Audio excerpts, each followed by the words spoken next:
હિંમતનગરમાં ગાયત્રી યુવા ગ્રુપ દ્વારા ગણેશ મહોત્સવમાં સ્વચ્છતા થીમ અંતર્ગત નાટક યોજી લોક જાગૃતિ અપાઈ.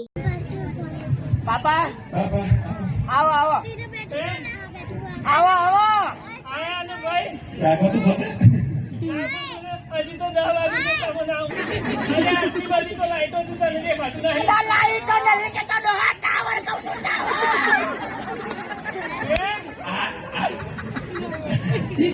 Tower tower tower hello tower tower hello મેં પેલા રોમનાનો મારા પર જતારો અરે બાપા વાપરો એમ કે છે કે તમને ઓછું સંભળાય તો દવા લાવ્યો છું હમણાં. વર્ષથી ગાયત્રી યોગ ગ્રુપ દ્વારા અમે ભવ્ય આયોજનમાં આરતી, પૂજા અર્ચના, મહાપ્રસાદ તેમજ અન્ય સાંસ્કૃતિક કાર્યક્રમો કરીએ છીએ. નાના બાળકો માટે નાના મેળાનું આયોજન કરીએ છીએ. ખેલકૂદ, જમ્પિંગ બોલ દરેકનું આયોજન કરીને મનોરંજન કરીએ છીએ. તે પછી મોટા ભક્તોને પણ ધ્યાનમાં રાખીને હાસ્ય કલાકાર પણ લાવીએ છીએ. અમે હાસ્ય કલાકાર પછી લોક ડાયરો ભક્તો માટે અને બાળકોના મનોરંજન માટે ખાસ કરીને સ્વચ્છતા સેવા અભિયાન મોદી સાહેબની પ્રેરણાથી અમે એક એવું આયોજન કર્યું છે નાટકનું કે નાના બાળકોને સ્વચ્છતા શું છે, સ્વચ્છતા કઈ રીતે રાખવી, પોતાનું ઘર કઈ રીતે સાફ રાખવું, પોતાની સોસાયટી કઈ રીતે સાફ રાખવી, સોસાયટી પછી વિસ્તારથી સિટીથી દેશ એ કઈ રીતે સાફ રાખવું એ મોદી સાહેબની પ્રેરણાથી અમે આગળ એ નાટકનો આજે ભાગ ભજવીએ છીએ. તે બાળકોને સારી જાગૃતિ મળે એ માટે અમે મોદી સાહેબની પ્રેરણાથી સારું નાટક આજે કરીએ છીએ. કયા કયા લોકો સંદેશો આપવા માંગે છે? અમે એવા લોકોને સંદેશો આપવા માગીએ છીએ કે જે પોતે પોતાનું ઘર, પોતાની સોસાયટી, પોતાનો વિસ્તાર સ્વચ્છતા ઉપર ધ્યાન આપતા નથી. આજે ઘરની બહાર નીકળ્યા તો આજુબાજુ કચરો જોયો તો કચરા ઉપર ધ્યાન આપતા નથી. પણ ખરેખર એવી પ્રેરણા આપવા માગીએ છીએ કે પોતાનું ઘર સમજીને કોઈ સોસાયટી, દેશ એ રીતે સાફ કરવા માગે કે પોતાના ઘર આગળ પહેલાં કચરો ઉપાડે.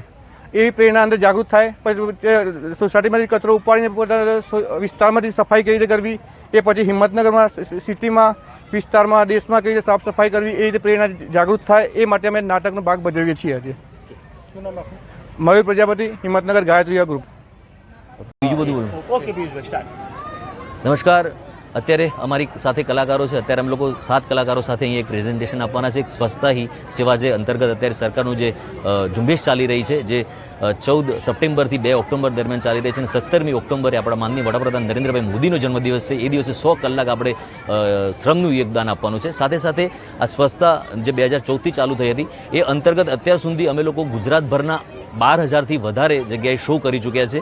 સરકારના દરેક વિભાગ સાથે અમે કામ કરીએ છીએ અને સ્વચ્છતાના 12,000 પ્લે કર્યા છે. એ સિવાય બધા દરેક ડિપાર્ટમેન્ટના અલગ અલગ, જેમ કે મહિલા બાળ વિકાસ વિભાગ છે, કુપોષણ નાબૂદીની વાત છે, એ રીતે ડિજિટલ પેમેન્ટની વાત છે, અત્યારે સિકલ સેલ આરોગ્ય વિભાગની અમે લોકો નાટક કરી રહ્યા છે. આવા દરેક વિભાગ સાથે અમે લોકો કામ કરી રહ્યા છે અને અવેરનેસ, લોકોમાં જાગૃતિ આવે એ તરફ સભાનતા કેળવે અને અવેરનેસ મળે એ માટે દરેક જે સરકારની અભિયાન છે, મિશન છે અને યોજનાઓ છે એના અંતર્ગત આ કામ થઈ રહ્યા છે. અને અત્યારે ગાયત્રી યુવા ગ્રુપ ના આંગણે આવ્યા છે. છેલ્લા 6 વર્ષથી આ ગાયત્રી યુવા ગ્રુપ જે કામ કરી રહ્યું છે અને આજે 6થા વર્ષે દર વર્ષે અમને બોલાવે છે અને 6થા વર્ષે આજે અમે લોકો એટલા માટે આવ્યા છે કે સ્વચ્છતા હી ઝુંબેશ, સ્વચ્છતા હી સેવા જે ઝુંબેશ ચાલી રહી છે એના અંતર્ગત આજે સ્વચ્છતા ઉપર એક નાટક ડેવલપ કર્યું છે અને એ આજે અમે લોકો અહીં પ્રેઝન્ટ કરવાના છે, જેમાં વ્યક્તિગત સ્વચ્છતા, સામૂહિક સ્વચ્છતા, પોતાના આંગણાથી શેરી, મહોલ્લો, નગર અને જે પંચાયતની અથવા કે જે નગરની જે જાહેર જગ્યાઓ છે એની આજુબાજુ જે સ્વચ્છતા કેળવાય અને લોકો એના તરફ સભાનતા કેળવે એ માટે અમે લોકો અહીં આવ્યા છે. અને આજે એક સરસ નાટક અહીંની જે મોટાભાગની પબ્લિક છે, લગભગ 1500થી 2000 લોકો આજે અમારો નાટક નિહાળવાના છે.